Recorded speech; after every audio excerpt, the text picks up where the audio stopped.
stand in front of the fucking cockpit door.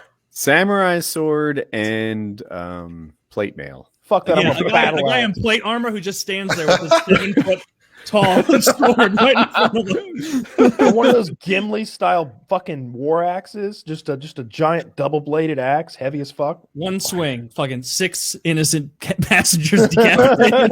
Like the terrorist keeps ducking, and you keep killing like swaths of people. Is a hammer better at anything than an axe? Nails. They got armor. I knew nails was coming as soon as it went in my mouth. Yeah, I don't know. If they're wearing armor. You think it's better with armor? Because it's just weight based at that point, right? Would an axe hit just as hard if it was the same weight? Yeah, if it was the same weight, but you'd need an enormous axe to make the same weight as a hammer, you know. I think those war hammers were blunt on one side and pointy on the other, and they were meant to like pierce through. Oh, if they're spiky on the other side. I think I like that side for hitting people. Yeah, it depends what they're wearing, right? Or where you're hitting them. You hit them in the head, you use that blunt side because it doesn't matter. You're fucking hit them with any side. Killing them. You hit them with either side. Yeah, it's not gonna go well. I would not have, if I was in like medieval war or whatever. I don't know like how much of an option you received on like what class of weapon you got. They probably just assigned you bullshit, like a pitchfork if you were poor or a serf. But I would not want to go with a war hammer. That seems I think you like brought your own weapon. I don't know. Maybe I meant this up in my own head. Kyle? It depends what war and what like age we're talking about, right? Like sure. we're talking about like the English, for example, like medieval times, or like when they're fighting the Scottish, right? Like they had a professional army at that point when they're fighting the Scots, and you had like longbow archers, you had cavalry, and you had swordsmen, but mostly archers and cavalry. Because I think maybe the Scots are the side I'm thinking of. Oh, where they just bring like farm, like I use a torch, I use a pitchfork. Why did you choose a pitchfork? It's pointy stick I found. I rubbed a bit of dog shit on it. That'll scare it. The English hate dog shit. Seriously though, I would hate to have to fight a man with a pointy stick with dog shit on it in medieval times. It's instant death. It's instant death. I would be Nick Diaz in that situation. I'd be like, I'm insulted that you brought a pointy stick with dog shit to the fight. I would be so terrified by a hairy Scotsman with a pointy stick covered in dog shit. Like that sounds so scary. But you in this scenario, you're an Englishman on what ends up being the winning side of that fight. So you would probably have like chainmail at least, right? Something to keep the poo stick away. The poo stick. I think that shit's expensive. I think that shit was real fucking expensive for the dog time. Poo, it's free. It's everywhere. You can just take it. Kyle, if you need some, I gotta hook up. I have great days. Hook you up.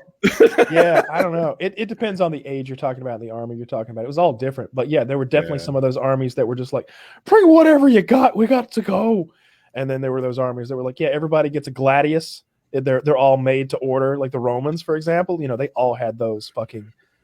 I don't know how long they were, but they're short. Those swords they use. Short swords, yeah. And they had like, I have a book about like the kind of the like tiered organization of the Roman military, like throughout the ages, and it's like wild how it wasn't until like thousands of years later that humanity got back to like that level of complexity and warfare, where like you'll read about like fucking battles in like the year 1100 and it's like, oh, well, that's fucking being generous, like 700 years, from the fall of Rome-ish.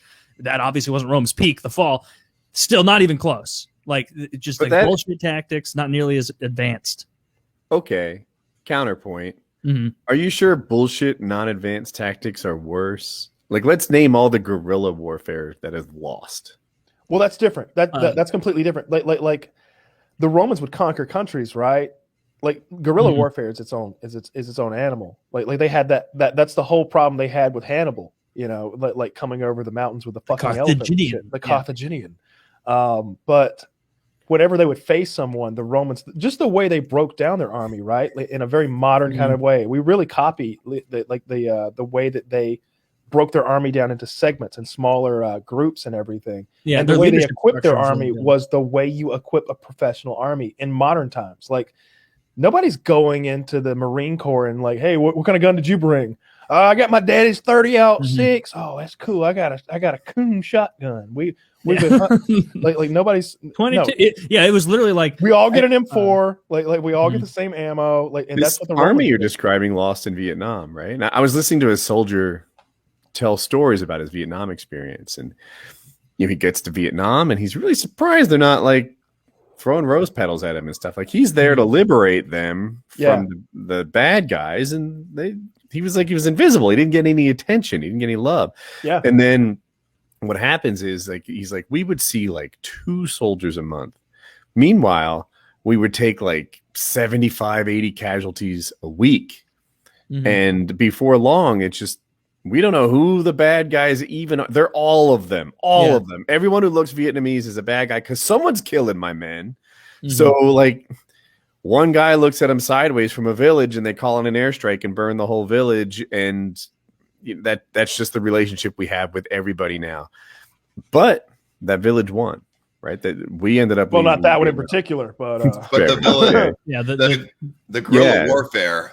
They can't like conquer anything. They can defend, but they can't conquer. Yeah, and that was like kind of the difference. And I think what Kyle and I was saying with the Roman army, like Rome was the first like giant empire that actually had a standing army. Like every the Revolutionary War. Well, that was way kind after of guerrilla tactics that. Okay, I'm aware. That's defense again, right? Like they're defending what's essentially their homeland against what's like essentially the reason Rome did so well was because of organization, and because like when Rome sent in legionnaires, that was that guy's job. He was a fighter, and like he'd walk into some Germanic area that they were looking to conquer, and all the German tribes, and they're like, fuck it, that guy grab an axe, you're a butcher, grab a cleaver, like, and that's why they were so good at conquering. And also they were way better than we are at utilizing our military, like just raw force of labor. Because when the Roman army wasn't off conquering and fighting, and they would shift out constantly to keep fresh people in, like they would go build roads. And what did those roads do? They made it so they could transport their army and like all their resources faster than any empire in world history across the fucking Mediterranean, so they could respond so quickly. So I'm not sure about the Romans, but like Genghis Khan did very well because being conquered wasn't so bad. Suddenly they went from like some sort of royalty-based family system to a meritocracy. And if you got conquered by Genghis Khan, then, you might be better off than you were beforehand. Genghis Khan gave you 2 options, just like the Hittites would. And one of them was being conquered, and one of them was surrendering, and the other was always horrific. It was always just horrific. The thing is, surrendering wasn't bad. Surrender like wasn't bad. Better off if you surrender. He could come in there, and now you get free healthcare. That was true of the Romans as well, right? I mean, lots of Visigoths than their organizational structure. Yeah, plenty of Visigoths and Celts. I'm sure were just like, yeah, it sounds like a deal. You guys have roads, huh? That's cool. What kind of gods you got? Interesting. But they would give them jobs. They'd be like, oh, you'll be an auxiliary force in the Roman army, so you'll get like a little bit of money too. Yeah. And it's our currency, and we're the warfare biggest throughout the ages is really fascinating. There's so many good YouTube channels for that. I watch hours of that shit. I like that stuff a lot. Yeah, Genghis Khan was a scary fucker. Just real brutal stuff. The boiling of people alive and crushing them with weights and stuff slowly, and just all sorts of just really tactics. All of our execution methods seem pretty generous and nice compared to what they did back in the day with like crucifixion and the bronze bull. And what was it? What's the bronze bull? That's where you go ahead. So they had this big bronze bull, and they would put a person inside of it. It's hollow. And like it was the one made in Wall Street, kind of like just like that, except they'd make a fire underneath it to slowly cook you alive. And your screaming would be projected through the nostrils of the bull, and it would sound like a bull roaring, because bulls like coming through, like almost like making a wind instrument out of the oven that was cooking you. Good golly. Now, a lot of these at least some of these tortures you find out are just kind of rumors and didn't happen. Did this happen? True. This happened, yeah. There was some like the Iron Maiden that was like made up. That's the one where it's like the scary, like, oh, they put you in this casket and then they closed the spikes on you. It was just kind of instant and messy, I guess, like a huge pain in the ass for the executioner. But this other one is called scaphism. It's from we've done the boats many times. Oh, we've done that? Okay. Scaphism's fucked up. Look that up. Yeah. But anyway, before we bounce past this, torture and execution, we're going to hear from a couple of wonderful sponsors. This episode of PKA is sponsored by Blue Chew. Guys, been a hell of a year. Personally, I feel like I've aged 12 years over the last 12 months. And if you're like me, you're feeling your age more than you used to, especially in the bedroom. Time to snap out of it. Spring is here, and it's time to get sprung with Blue Chew. Blue Chew is a unique online service that delivers the same active ingredients as Viagra and Cialis, but in chewable form and at a fraction of the cost. Blue Chew's tablets help men achieve harder, stronger erections to combat all forms of erectile dysfunction, or ED. Blue Chew is an online prescription service, so no visit to the doctor's office, no awkward conversation, no waiting in line at the pharmacy, and it ships right to your door in a discreet package. The process is simple. Sign up at BlueChew.com, consult with one of their licensed medical providers, and once you're approved, you'll receive your prescription within days. The best part, it is all done online, 100% of it. Blue Chew's licensed medical providers work with you to find the right ingredient and strength for your prescription. Don't like swallowing pills? No problems here. Blue Chew's sildenafil and tadalafil are chewable. Blue Chew's tablets are made in the USA. They prepare and ship direct, so it's cheaper than a pharmacy. So if you could benefit from extra confidence when it's time to perform, visit BlueChew.com for more details and important safety information. And we've got a special deal just for our listeners. Try Blue Chew free when you use our promo code PKA at checkout. Just pay the $5 in shipping. That's BlueChew.com, promo code PKA to receive your first month free. Thank you, Blue Chew, for sponsoring the podcast. Just use that code PKA, get your first shipment free. Just pay the $5 in shipping. Very excellent product. It's fun as shit. Yeah. So check out Blue Chew. You'll like it. You'll be the best version of you. You'll love it. You're gonna love it. Read is the fucking.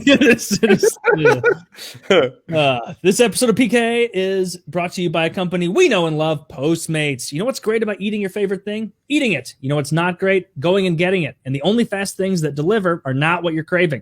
That's where the Postmates app steps in. The app that adds a delivery option to your favorite restaurants. Imagine anything you want to eat delivered. You don't have to drive, park, or even talk on the phone to order. Just download the app and order 24 hours a day, 365 days a year. Postmates will bring you what you want within the hour. You can even see where your food is and track the driver. Forgot the eggs and milk? No problem. Craving a tasty burger? Check. Looking for the perfect bottle of red wine or a summer beer? Order up. Postmates is your new long-term Munchies booty call, and for a limited time, Postmates is giving you $100 of free delivery credit for your first 7 days. To start your free deliveries, download the app today and use code PKA. That's code PKA for $100 of free delivery credit for your first 7 days. Save the hassle. Get the food you love fast at Postmates with code PKA for $100 of free delivery credit for the first 7 days. My God, what a deal. Are you going to lose money on this, guys? I'm going to make $100 on this, Taylor. Now we're making money. Now we're making money, guys. I'm Come a on. Businessman doing business. $100 of free credit. That's actually fucking good. Yeah, dude, I'm on the road right now. I think I'm genuinely gonna use. You got it. You got to use it. You got to use it, man. It's a great deal. Use code PKA. All right. So check it out. All right.